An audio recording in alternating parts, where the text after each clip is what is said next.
નમસ્કાર દર્શક મિત્રો, ટીવી18 ન્યૂઝમાં આપનું સ્વાગત છે। છોટા ઉદેપુરના અંતરિયા વિસ્તારોમાં પાણીની વિકટ સમસ્યા, સિંચાઈ અને પીવાના પાણી માટે આદિવાસી લોકોને હાલાકી। અંતરિયા વિસ્તારનો નાલેજ એમ છલોછલ છતાં કેનાલો કોરી પાણી ન મળતા ખેડૂતો જૂના કૂવા ઊંડા કરવાના કામે લાગ્યા। ઓલિયાબા ગામે લોકોનો કૂવાને ઊંડો કરવાનો પ્રયાસ। ઉનાળામાં જળસ્તર ઘટતા પાણી માટે સંકટ સર્જાયું। ખેડૂતોને સિંચાઈનું પાણી નહીં મળતા ખેતી પર સંકટ। ધરતીપુત્રો પોતાના ખર્ચે કૂવા ખોદવા મજબૂર બને।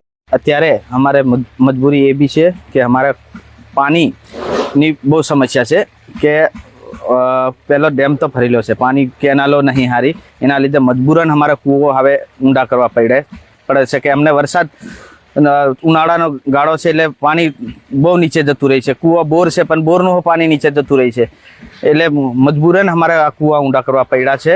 ડેમ કેનાલો હારી હોય તો કેનાલો તે પાણી મળી રહેલું તે અમારે હે નહીં, તે વાંધો નહીં આતો, પણ હવે કેનાલો બધી ભાગેલી તૂટેલી હાલતમાં છે ને વહેલા તકે અમારે આ પાણીની બધી સમસ્યા